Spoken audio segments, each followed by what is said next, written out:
Cuando tenía 12 años, descubrí una cueva detrás de la estación de ferrocarriles de Águilas. Había llegado allí en bicicleta con mi primo Paco.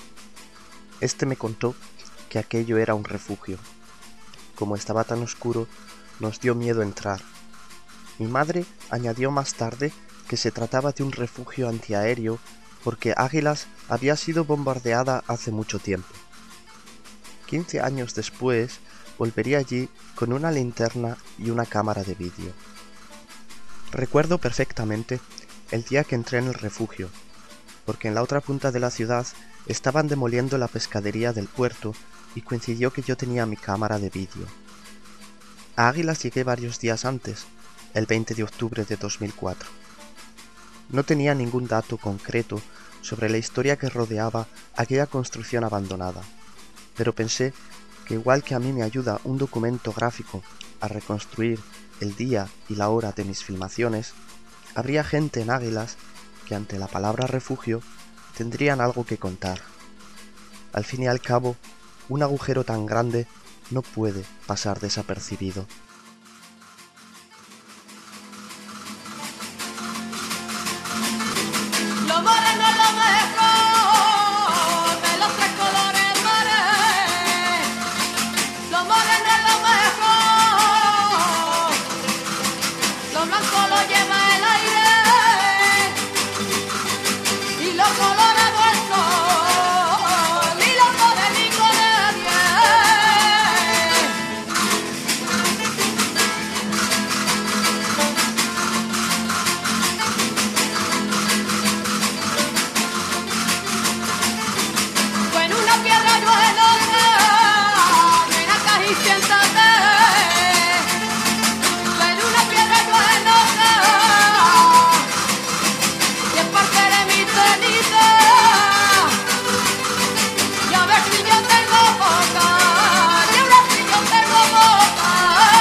Mi madre me había hablado desde hace mucho tiempo de un episodio acaecido en esta ciudad durante la Guerra Civil Española. Mi abuela tenía entonces 17 años. Algo le había contado. Mis abuelos de Cartagena también habían vivido algo similar, pero los recuerdos de mi padre se limitaban a unas borrosas imágenes de su infancia. Su padre, quien le llevaba siempre en brazos a los refugios de la calle Gisbert, había muerto cuando él todavía era mozo y en casa no se solía hablar de aquellas cosas. Mi prima de Cartagena me había contado que los refugios de la calle Gisbert habían sido habilitados como museo de la Guerra Civil. Yo no esperaba encontrar un refugio hecho museo en Águilas, porque la mayoría de ellos ya estaban tapiados. Me movía la necesidad de averiguar lo que había sucedido. Con este fin le pedí a mi madre que contactase entre sus muchas amistades con algunos supervivientes de los bombardeos. Los 8 días que pasé en Águilas se convirtieron en un viaje al pasado entre agosto y noviembre de 1938. Francisco, Ginesa, Emilio, Tomasa, José el americano e incluso mi chacha María. La mayoría de ellos eran niños cuando pasó lo de las bombas, pero sabía muy bien el cambio que supuso el asedio aéreo en la vida casi paradisíaca de Águilas. Durante los 2 primeros años de la contienda, Águilas había servido de refugio a muchas personas que venían huyendo de las atrocidades de la aviación fascista. Tanto Francisco como Emiliano me llamaron la atención sobre un libro que trataba de los bombardeos en Águilas. Su autor, Miguel Puchol, había entrevistado a más de 300 personas. El cronista de la villa, Luis Díaz, había escrito también algo al respecto, y el padre del arqueólogo municipal le había comentado a mis padres que su hijo había hecho una documentación del puesto de vigía que hubo en el castillo. Entre todos, me trasladaron al año de los bombardeos con bastantes detalles. Sirena dónde estaba? ¿Estaba en el castillo. y Y aquí, en el monte que hay en los talleres, que es donde estaba el refugio, ahí había otra. Porque claro, la sirena del castillo, con el ruido que había en el taller, cuando estaban trabajando, pues no la oían. Y entonces tenían una próxima y que en conexión con aquella tocaban la alarma. ¿Nos puede describir el sonido de la sirena? Ah, sí, claro, yo lo puedo cantar. Pues igual que ahora en la estación por las mañanas tocan la sirena para... Había una aquí en el castillo y la otra en la estación, y en algunas fábricas de esparto también tenían una sirena. Oh, yo no lo sé, pero yo no soy mal cantor, pero más o menos era... Y se sostenía así. Y yo... Volví otra vez.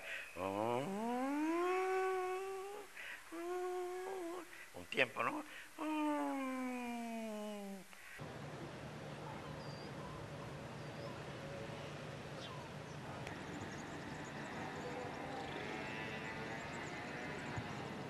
Este es un proyecto universitario, yo estoy estudiando en Alemania y vamos a subir a sacar los añadidos que se hicieron para el puesto de vigía.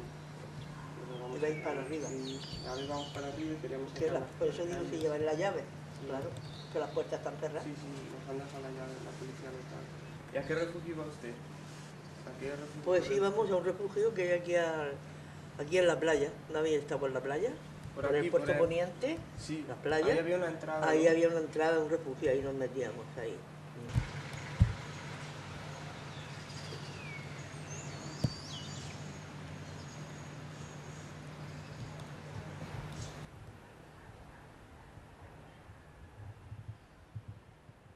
Castillo, bueno, el castillo en principio es un monumento del siglo XVIII. Se construye para defender de la piratería turca y berberisca en las costas aguileñas, en principio del sureste, y se fue utilizando prácticamente hasta el siglo XX. Entonces la última utilización de la que consta, de la que tenemos constancia, son una serie de reformas en el periodo de la Guerra Civil, del 1936. Son mínimas las reformas y, bueno, se utiliza el castillo principalmente por su situación privilegiada. Está presidiendo un poco lo que era la entrada a Águilas, protegiendo el puerto. En época de la guerra, uno de los objetivos militares principales por lo que se bombardeó Águilas fue precisamente por el puerto y por la estación del ferrocarril. Y entonces, pues bueno, desde el castillo hay una buena visibilidad todo el entorno y se instala el puesto de vigía que has comentado, pues con el fin ese de alertar un poco sobre las posibles variedades por medio aéreo. En la terraza del fuerte de San Juan, que está dividido en 3 plantas, una de las habitaciones que originariamente fue la habitación del vigía, en el siglo XVIII, una de esas habitaciones se readapta un poco para utilizarla como vigía, rompiendo en principio un paño del muro donde había una serie de aspilleras defensivas del momento original del castillo, y se abre un gran ventanal pues precisamente para tener una visión mucho más completa. En ese momento también el castillo, ya la escalera de caracol que comunicaba las 3 plantas, el fuerte de San Juan, está en desuso. O sea, no se ha utilizado, prácticamente en el siglo XIX deja de utilizarse el castillo. Se retoma en el periodo de la Guerra Civil, precisamente por lo que estamos hablando. Ya esa escalera que comunicaba las 3 plantas no se utiliza, y para poder acceder a la planta superior y a la inferior, en el sótano también se hacen una serie de reformas. Para entrar a la inferior se abre un vano en lo que era para entrar a los sótanos en el paño del muro, y para acceder a la terraza donde está la habitación que hemos comentado antes, se utiliza el hueco de la chimenea de la habitación del castillo, del fuerte, que es la tercera habitación entrando a la izquierda, y ese hueco se aprovecha y se hace una escalera de obra para acceder allí. Prácticamente en las excavaciones, limpieza que hicimos allí cuando se hizo la documentación de aquello, aparecieron también algunos materiales que nos decían un poco de la época, prensa escrita de época republicana, medio escondida, y bastante material incluso de aseo típico del momento, de que precisamente de esos años, que precisamente bueno, cuando estuvieron instalados allí en ese momento.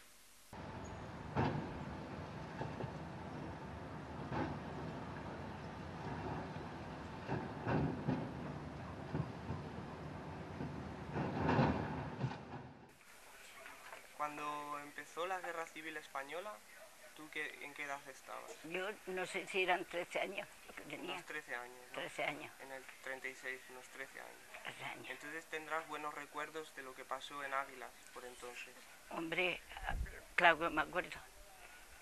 Menos mal que nacía. Pues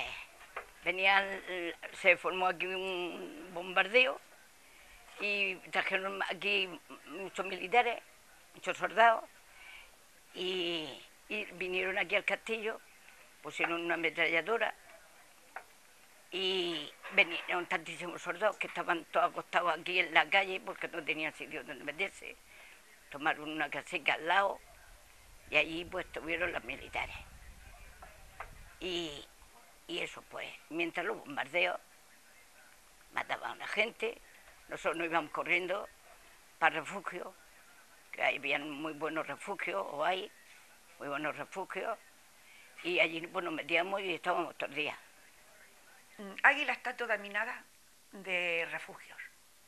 En la Cuesta del Caño había un caño. Bueno, pues ahí quitaron el caño, hicieron un refugio que traspasa a la otra parte del pueblo, atravesó el pueblo. En la Cuesta del Sol hicieron otro, debajo de la Cuesta del Sol, que iba adentro del monte, que el monte se llama el Monte de los Molinos, porque hay un molino, en los molinos. Y entonces hicieron, yendo por el Paseo de Parra, había unos almacenes, y entonces aquellos almacenes las abrieron y empezaron a hacer también refugios. Refugios que se profundizaban a la otra parte del pueblo, porque era en el otro molino que había, y se traspasaban los refugios de un lado a otro, porque claro, era continuamente venir los aviones. Unas veces bombardeaban, otras veces no, pero teníamos que meternos.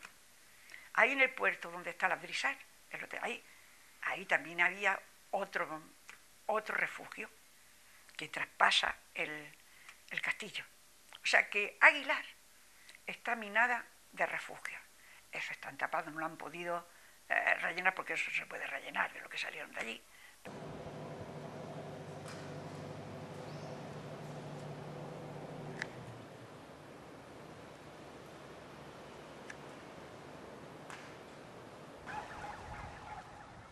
Cuando entró un jefe nuevo a la 8ª División, era un teniente coronel que se llamaba Giordano, él decidió que se estaba atacando solo los puertos muy grandes de la zona republicana, de la retaguardia, y él consideró que podía entrar mercancía por muchos más sitios que los puertos grandes como Valencia, Sagunto, Alicante, Cartagena, Barcelona, Tarragona o Gandía incluso. Él decidió que el número de objetivos que al menos se atacara una vez fuera mucho más grande, y por eso empezaron a caer objetivos mucho más pequeños como Javea, Villajoyosa, Denia, Torrevieja y también Águila. Águila fue de todos los objetivos de esa unidad el que estaba más al sur, el que estaba más lejos. Ese récord, un triste récord que batieron y que se creó por primera vez el 3 de agosto del año 38. Esa mañana, 5 aviones del grupo 27, que es el 50% de la 8ª División, despegan aproximadamente a las 7:40 desde Palma de Mallorca. En realidad, para ellos, en su horario era las 6:40. Ya digo que a partir de ahora todo el horario lo haré republicano. Despegan a las 7:40 y después de 2 horas de viaje y en formación en cuña, es decir, en una V, el jefe delante, 2 laterales más atrás y 2 puntos que van al final de la formación, pero una formación junta. Tuvieron buen tiempo y hacia las 9:15, 1 hora y media después de viaje, llegan a lo que es la costa española, la costa mediterránea. Llegan por la zona del Cabo Tiñoso, es decir, al sur de Cartagena, aproximadamente la zona de Mazarrón. Y los puestos de avistamiento republicanos de la zona los controlan. Eran las 9:13. Se ve una cuña de 5 aviones cuyo objetivo lógico, evidentemente, parecía que iba a ser Cartagena, y se da la alarma en Cartagena. Pero los aviones giran hacia el sur. Podía ser una maniobra de distracción. La alarma sigue sonando en Cartagena y se comunica a toda la zona, que suenan las sirenas, pero en principio en los demás sitios no se tiene el agobio o el miedo de que realmente vengan a por nosotros. Hacia las 9:35 los 5 aviones pasan por encima de Águiles. La alarma suena unos minutos antes. Hay carreras, en los talleres del ferrocarril hay miedo, la gente va al refugio, se sale de las naves donde está la maquinaria y hay miedo. Pero en el pueblo, en cambio, la gente que ya está acostumbrada a oír la alarma y que no venga la aviación a Águiles, pues no se va a los refugios. Se van algunos, pero no muchos. Los aviones giran hacia el mar cuando están a la altura de Calarreona, muchos kilómetros al sur de Águiles. Giran hacia el mar, pero vuelven a pasar relativamente cerca de Águiles con la formación cerrada.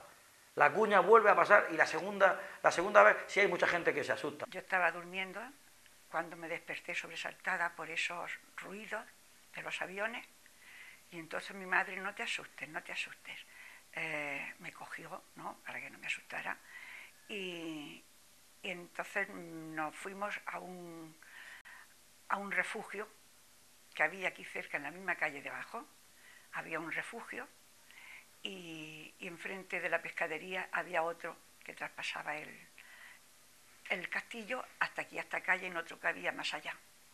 ¿Tú viste los aviones? ¿Los vi? ¿Los oíste? Hombre, claro. ¿Los viste también? Y también vivíamos en la calle Los Arcos y había una comadrona y el hijo que era practicante, iba a que se salvara de las bombas, lo cogíamos en peso entre la otra amiga y yo y nos lo llevábamos y los aparatos por encima para llevarnos al viejo. Los aviones vuelven hacia el norte, parece ser que llegan a Cabo Cope y desde Cabo Cope se llama otra vez a Cartagena, que van los aviones para arriba y vuelve a sonar la alarma en Cartagena hacia las 9:40. Pero en el momento en el que se comunique eso, los aviones giran hacia el sur. Se cierra la cuña, ese tercer giro provoca que los 3 aviones de la izquierda se queden muy juntos y los 2 de la derecha, que pertenecen a una escuadrilla un poco distinta, la 18, los otros 3 son de la 52, se quedan un poco descolgados, se quedan más atrás, el giro a izquierda hace que su trayectoria sea más larga, se despegan un poco porque ya llevaban muchas vueltas y se quedan un poquito más atrás. De forma que en Águilas, a las 9:42 del 3 de agosto del año 38, encima del pico de la Aguilica, se ve una formación de 3 aviones que va directa a la estación. Directa. Automáticamente la gente que no se asusta al ver eso es capaz de ver que metros detrás vuelve a ir otros 2 aviones muy juntos que prácticamente son los que forman la cuña. Nadie se lo esperaba. Y precisamente que es lo que le dije yo a Miguel, que ha escrito un libro, lo sabe, ¿no? Y yo le podía decir de las bombas que cayeron donde estábamos, nosotros, la familia, todos reunidos.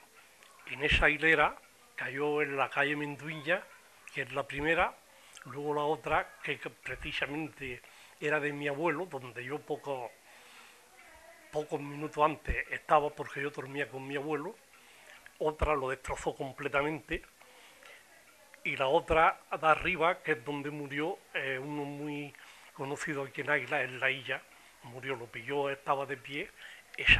Sin duda alguna, esas 3 bombas que esas sí a Miguel se lo explicaba yo, las podía, ya de las demás no, porque había en varios sitios y en otras direcciones, pero esas sí, porque fueron las que, porque en la primera, que la vio casi seguro, por lo menos yo no sé si en la estación no, que cayó en el pueblo, fue en la calle Menduiña, la primera calle, en el patio de un tío mío, y en el patio, pero que quedaba un poco en alto.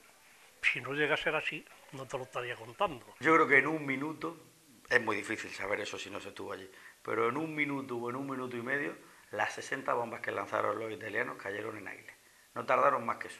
Yo no me puedo imaginar cómo son atentados terroristas o como es la guerra, pero no me puedo imaginar en un pueblo que he recorrido miles de veces cómo puede un sitio tan pequeño recibir 60 explosiones. 4 o 5 bombas no explotaron, pero las demás todas. Y aquello, un segundo, se perdió la olor a azufre, yo creo que lo propio yo diré del explosivo de un tiro, cosa horrorosa, pero no pasó nada. Esa bomba no mató a nadie. Nadie, absolutamente, ni herido ni nada. Ahora, si yo llego a seguir donde estaba en lo de mi abuelo, entonces no, ahí quedó totalmente esto. Y la otra ya, que le sigue más arriba, murió un tal Lailla, que no me acuerdo del nombre. Sé que allí lo hizo, se quedó de pie y la bomba cayó muy cerca.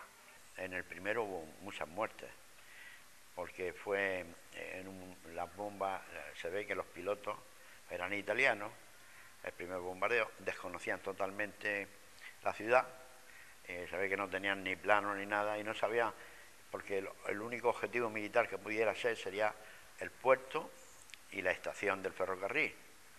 Y en el primer bombardeo no cayó nada, ni en el puerto ni en el ferrocarril. Todo cayó en un barrio alto, que dicen que pudieron que los pilotos se confundieran con unas naves cerca que había, unas naves, pero en fin, es muy difícil de saber por qué esa equivocación. Y fíjate qué casualidad y qué destino de la vida, que los pilotos eran italianos y las primeras víctimas fue una familia emigrada de Italia, que los padres y los abuelos eran italianos y los hijos ya habían nacido en España, y eso ahí es donde fue la masacre mayor. En la misma habitación murieron 8, que eran de origen italiano. Ironía de los que tiraron las bombas eran italianos y había una de origen italiano. Las que aquí le llamábamos las cardereras, un apodo que tenían, pero que creo que un abuelo, yo creo que seguramente fue de la marina mercante, un marino que se quedó o algo, vamos. Esta versión no es segura, pero que quedó aquí. Se casó y entonces estos descendientes, no muy lejanos, allí murieron.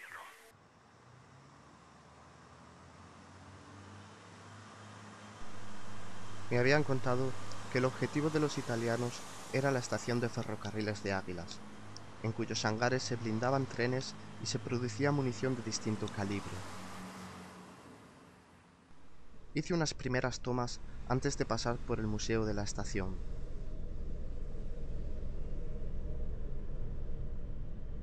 Allí pregunté si existía alguna fotografía del periodo de la Guerra Civil que mostrase algún tren blindado o un día de trabajo en los talleres. Me contestaron que el museo documentaba la historia del ferrocarril en Águilas desde sus orígenes hasta hoy, pero que del periodo de la guerra no se conservaba ninguna fotografía.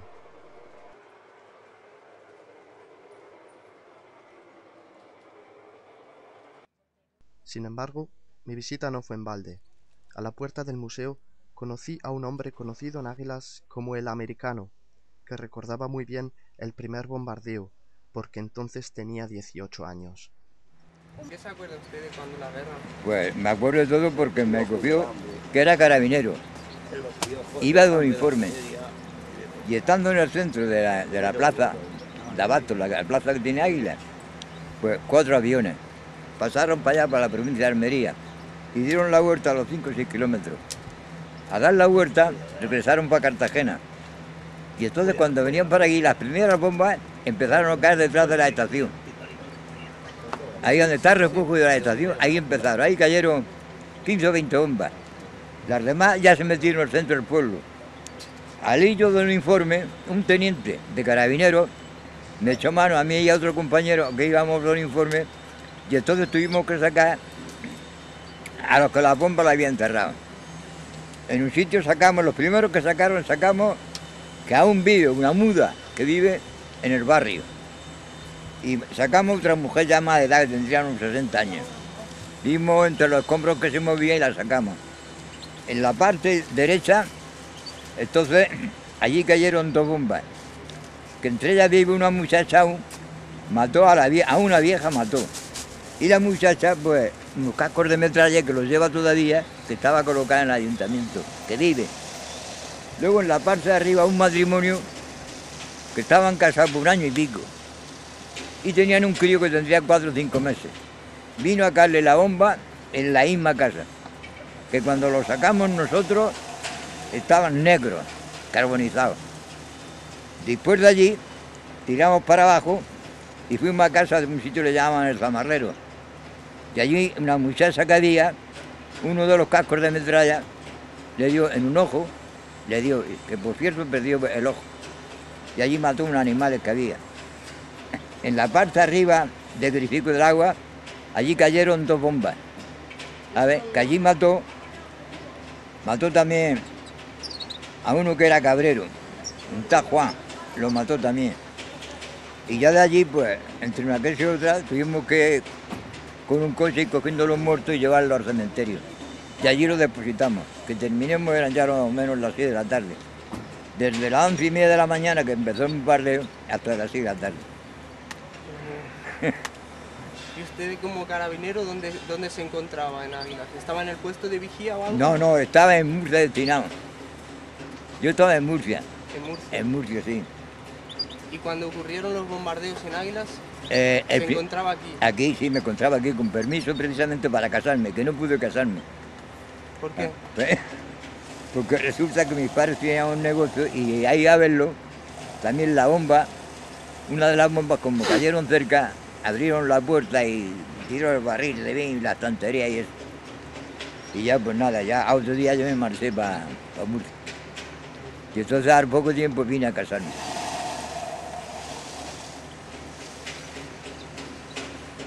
Entonces, eso fue lo que pasó en Águila.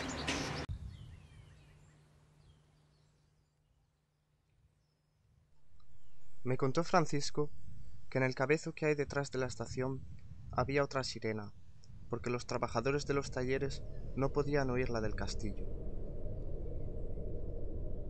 Yo me acuerdo cuando ingresé, en el año 42, y había 332 empleados. 332, y antiguamente creo que hubo más. Tenía mucha importancia, y en la guerra, en la fundición, hicieron muchas bombas. Vamos, bombas, la envoltura como es lógico, de hierro colado, muchas. Hubo montaje de cañones de grueso calibre que los probaban en el hornillo. Eran cañones del 24 sobre vagones de ferrocarril. Luego los montarían sobre, en fin, eso ya. Y hacían las pruebas en el hornillo tirando y 3 trenes blindados que se construyeron, completos, que actuaron por el frente por Pozo Blanco, pero sin unas. El tren blindado era un fracaso en cuanto a material de guerra. ¿Usted vio alguna vez cómo probaban esa munición de diverso calibre disparando contra la isla de Fraile? Enjambres de chiquillos. O sea, descríbanos un momento, un día semejante. Eran cañones de 24, será el equivalente a 24 centímetros, que es de grueso calibre, muy pesado. Ese material hoy no tiene. Artillería de costa tampoco, pero hoy descartado. El vagón lo preparaban, un grande, pesado, de mucho tonelaje. Las vías le pillaban una grapa tanto por delante que por detrás, porque cuando pegara movía. Bueno, venga, más. Es que no soy un gran narrador y no puedo describir la operación, cómo subían la carga, ¿no? Porque eran obuses. El obús es muy distinto al proyectil. El proyectil es la misma vaina, diremos el proyectil y va a la carga. Pero el obús mete unos saquetes que es la dinamita o el explosivo que sea. Primero el proyectil, después meterla. Hay una orden, en fin, la ceremonia de todo, hasta fuego, un disparo descomunal.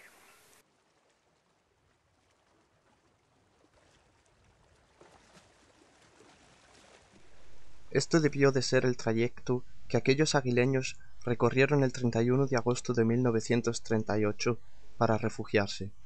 Me contaron que algunas bombas cayeron a la puerta del refugio y que una sola bomba mató a 11 personas.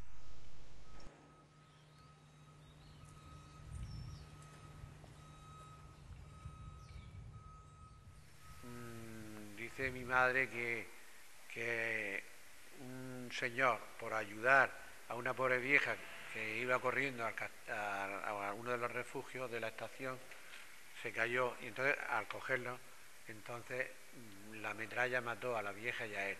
Aquello fue un desastre porque vinieron a bombardear la estación, el ferrocarril, y allí murieron mucha gente y heridos. A una señora la metralla le cortaron las 2 piernas. A otro señor que estaba en los talleres salió corriendo y un trozo de metralla le cortó la cabeza por el cuello y cayó al suelo y él iba andando. Él iba corriendo sin cabeza. Eso lo vieron los mismos que estaban allí que corrían y ya lo dijeron. O sea que la cabeza estaba por un lado y el cuerpo iba por otro. Entonces mi abuela mandó a mi tía, a la que mataron las bombas, la mandó al pueblo a por el pan. Nena Conchi, corre a por el pan, que tú estás joven. Y yo soy... Bueno, total que mandó a mi abuela por el pan. Mi abuela mandó a mi tía. Entonces cuando mi tía venía hacia acá, para el pueblo, había un caño, donde está esto que ahora le dice el club náutico, pues enfrente del club náutico ahí había un caño. Todo eso estaban fábricas, pero no había casas ninguna, ni nada de eso. Entonces mi abuela pues estaba en la puerta viendo que como venía su hija para acá, para el pueblo. Y al llegar justo donde estaba el caño, que era el caño, que había un caño ahí que venía la gente de las cuevas por el agua, pues empezó la sirena a tocar y llegaron las baratas. Entonces mi abuela vio a mi tía echarse a correr. Y en vez de tirarse para la playa, que si se tira para la playa a lo mejor no lo hubieran matado las bombas, pero tiró para la estación. Echó a correr para la estación y al llegar justo a donde ahora están las casas esas que le dicen la Virgencilla, que hay una virgen, que son las casas de los ferroviarios. Ahí había un llano muy grande, pues ahí cayó la bomba y ahí fue donde la mató. Entonces mi padre estaba pescando, que pescaba las golondrinas, un arte que hacían las golondrinas, estaba pescando por ahí, por detrás del cazo de las cuevas, por todo eso pescaba. Al oír las bombas y todo eso, pues mi padre, ¿qué hizo? Corriendo se vino para el pueblo, cogió el barco y se vino. Y cuando llegó, pues mi abuela al verlo empezó, Paco, tira para el pueblo, que manda a la Concha por el pan. Decir, la ha visto que ha echado a correr hacia la estación, porque mi abuelo trabajaba en la estación, que estaba en un muelle, le decían el muelle de mercancía. Y entonces mi padre pues se vino para el pueblo. Fue a la panadería, le dijeron que allí no había ido. Entonces estuvo buscándola por las calles y no la encontró, entonces vino a la estación a buscar a mi abuelo. Entonces mi abuelo le dijo que no, la chiquilla no la había visto. Que es cuando sintió los aparatos, se fue para el refugio, un refugio que hicieron por detrás de la estación, y que él no la había visto. Entonces mi padre se vino otra vez para el pueblo. Llegó al hospital, allí la estuvo buscando, allí tampoco apareció. Entonces cuando vio que allí no estaba, pues se vino para el cementerio. Y cuando llegó al cementerio, justo llegando una furgoneta al cementerio.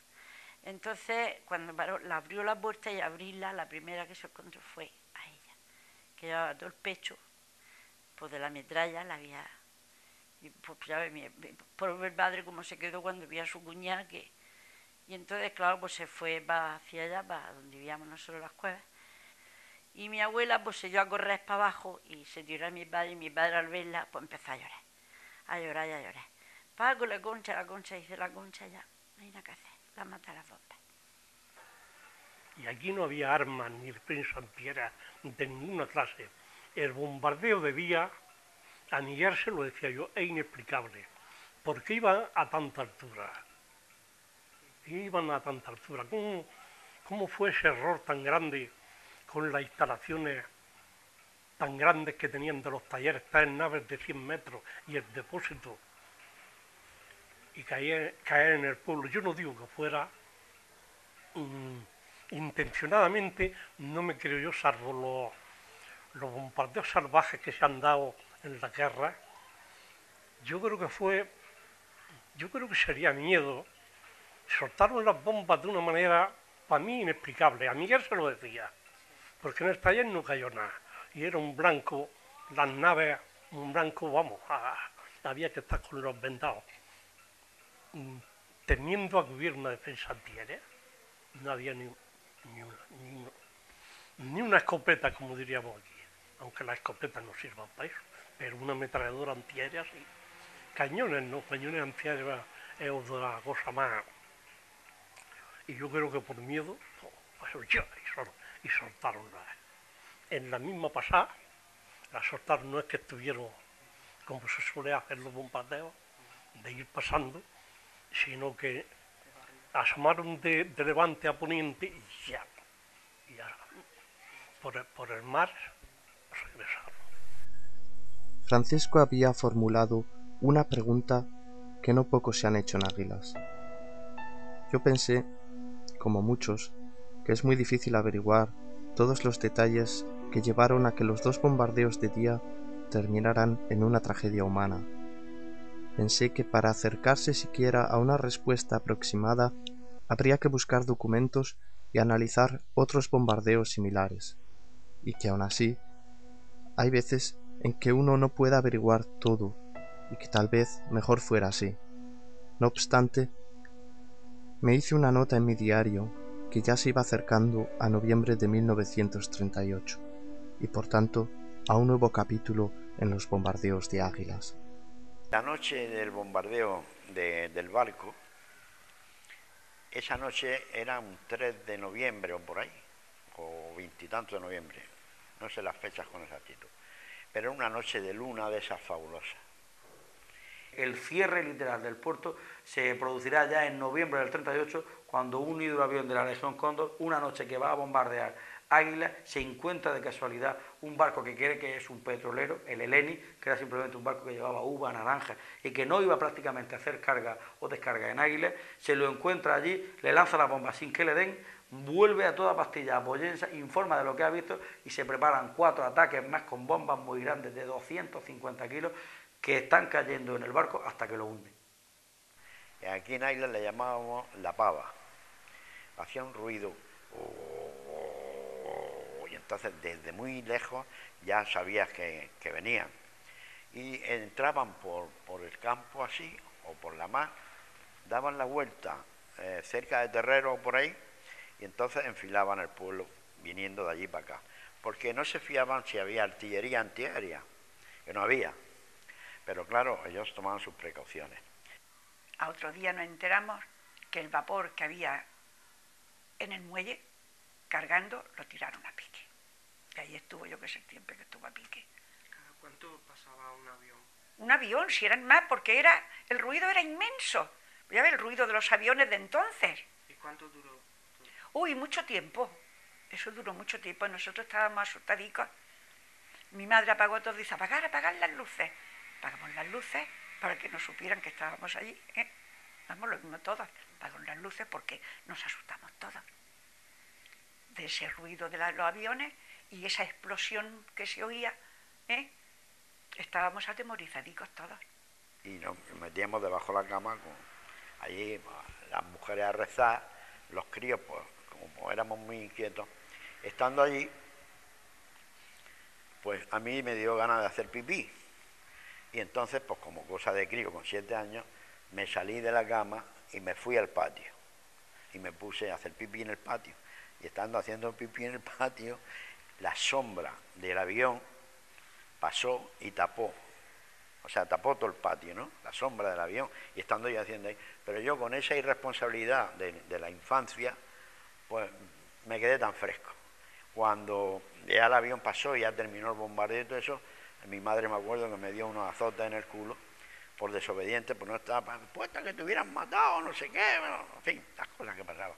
Y en la madrugada del 5 de noviembre todavía siguen 2 aviones más atacando, pero ya como ven que se ha hundido el barco, vuelven a atacar la estación, los talleres del ferrocarril de noche. No provocan muchos destrozos, salvo la primera bomba que les cae, que sí que destroza por dentro de la nave primera, que era donde se construían los grandes cañones, incluso uno de ellos que ya estaba montado sobre el truck y que estaba simplemente en Águilas para reparación, porque ya había sido terminado muchos meses antes, había ido al frente y al volver es cuando la onda expansiva lo vuelca. No se destroza por la acción de la bomba, pero sí vuelca todo el conjunto del vagón gigante por la onda expansiva tremenda de una bomba de 250 kilos que destroza la nave primera de calderería y la destroza por dentro. Cuando terminó ya, que los aviones, el ruido desapareció y todo, oíamos las explosiones de aquí del puerto, de ese barco que ves ahí. Entonces allí había como una loma de arena y todos los críos de niños, niñas, de todas las edades, ¿no? Nos subimos a la loma porque se veía un resplandor en el horizonte que nos tapaba, como una especie de monte bajo, nos tapaba en Águilas, ¿no? Pero veíamos un resplandor, como algo ardiendo. Y efectivamente en el puerto estaba ardiendo parte del barco y parte también de los bidones de aceite que había en el puerto para embarcar. Y el aceite pues ardía. Y cuando subimos a esa loma, todos los críos, mira, no, Águila está ardiendo, Águila está ardiendo. Aquí en la Cuesta del Sol había un refugio y un carabinero cogió su fusil, pues iban bajo, al ver que no había aquí artillería antiaérea, pues iban como querían los aviones, empezó a tirar. Y entonces se dio de media vuelta y empezó, y la gente lo increpó porque le tiraron, luego al volver con la ametralladora, replicó los pilotos y los agentes se metió corriendo porque estaban en la puerta, ¿sabes? Y entonces un poco más los arrastran al carabinero. En la transmisión popular del primer ataque del hidroavión alemán, los disparos de los carabineros se confunden con sus nombres. Unos afirman que el carabinero Simón Calventus López disparó con su arma reglamentaria desde el refugio de La Farola. Otros que fue Pedro Martínez Serrano, alias el Evangelista, quien dispararía desde el refugio de la Cuesta del Sol. También los puestos de vigía intentaron alcanzar al hidro con sus balas. 65 años más tarde, descubriría Miguel Puchol la siguiente anotación en el parte de la misión. Defensa enemiga, : antiaéreos de pequeño calibre, avión averiado por impacto. Cuentan que acabada la guerra, vinieron a Águilas los pilotos que hundieron el Eleni y preguntaron por quiénes los habían disparado. Seguramente nunca llegaron a conocerse.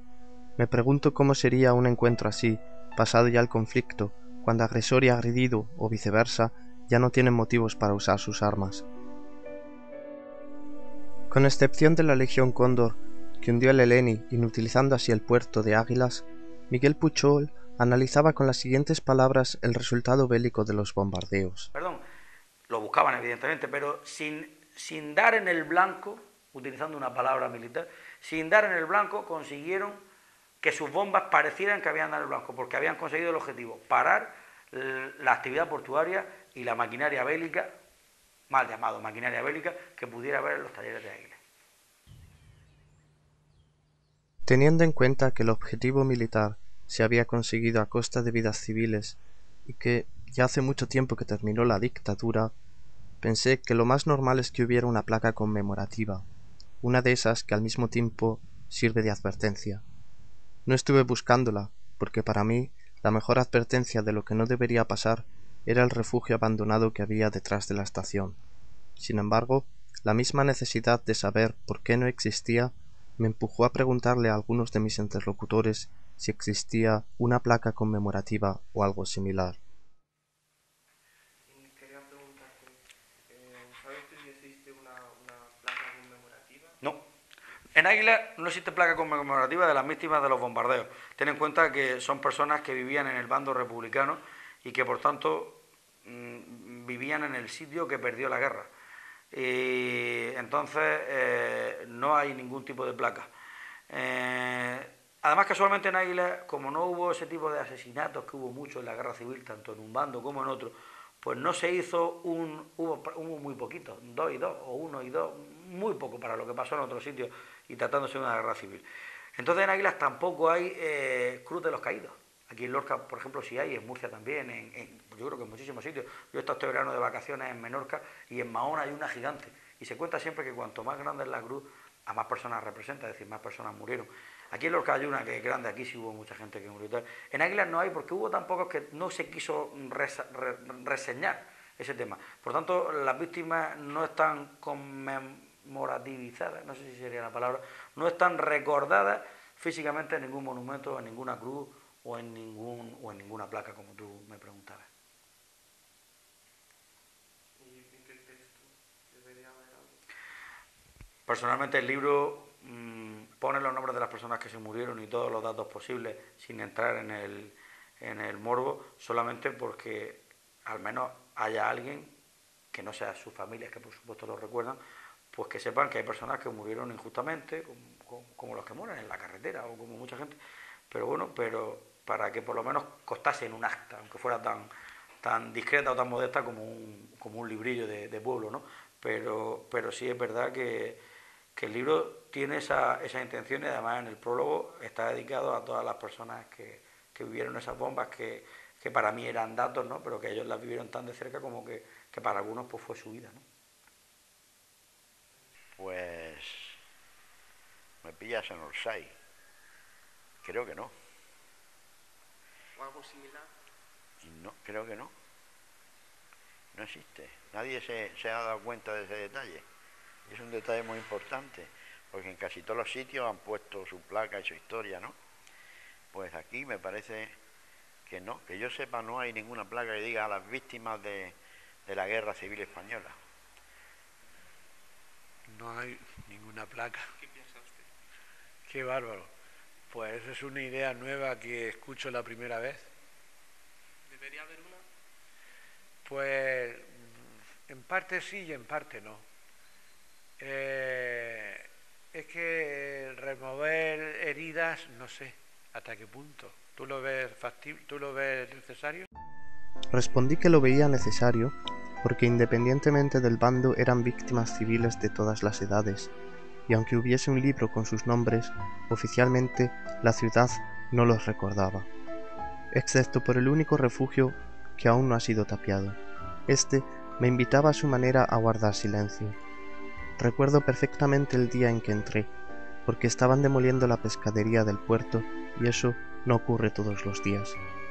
Y es que hay imágenes que a uno se le quedan grabadas, y aunque luego no sepas la fecha exacta, te sueles acordar de aquello durante mucho tiempo.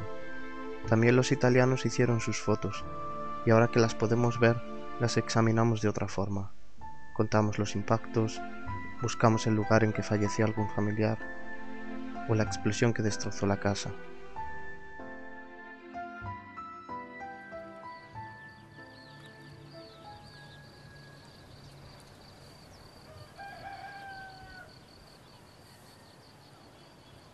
Yo nunca le dije a él de que yo había visto fotografías del bombardeo de Águila, que me las proporcionó un cuñado mío que era de aviación, pero vamos, esto ya está libre, todo eso de delitos, ni de tontería ni nada, sino que como era mi cuñado era tan, yo le decía, tan prusiano, me la enseñaba, dice, pero no lo comentes nunca.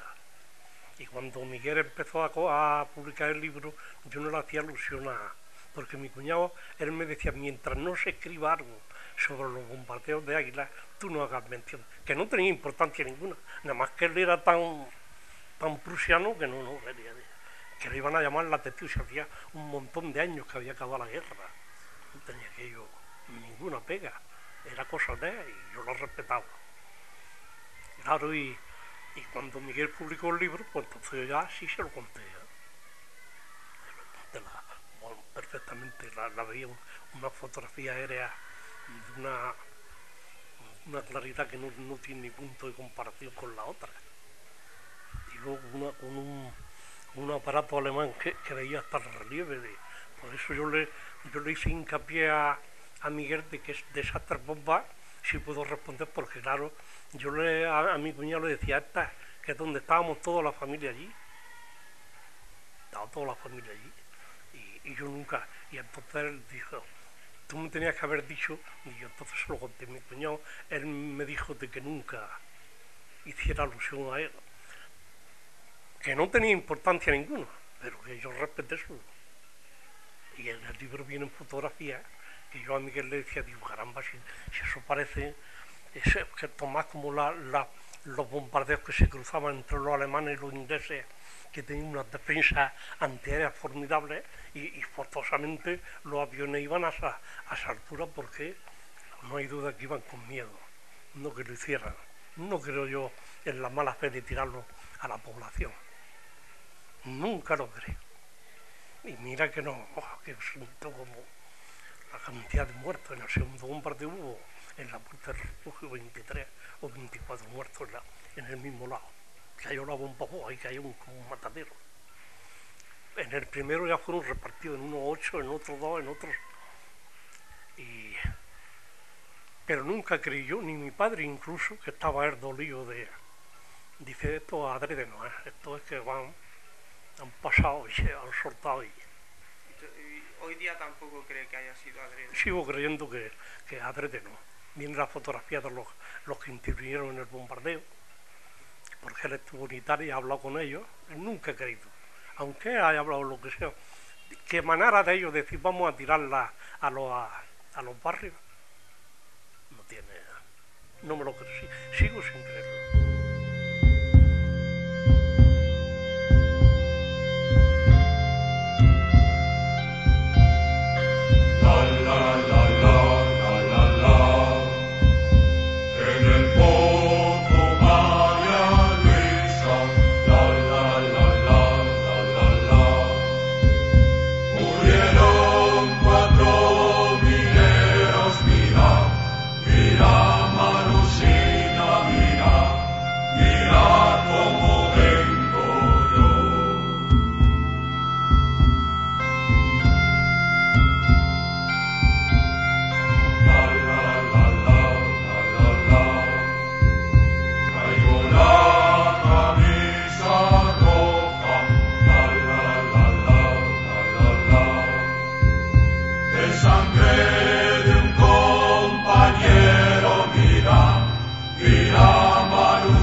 En realidad, el día que entré en el refugio, solo se escuchaban mis pasos y los de mi padre, que me acompañaba para evitar que tropezara, y cumplía así una petición de mi madre.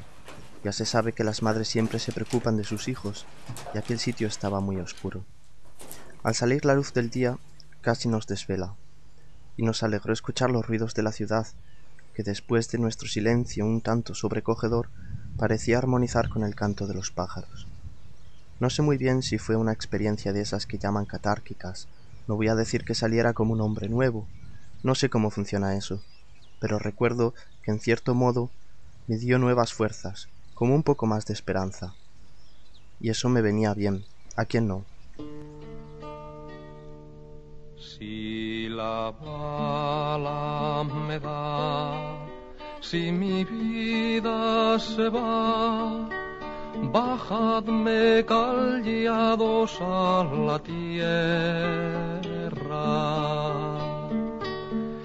Las palabras dejad, es inútil hablar, ningún héroe es el caído.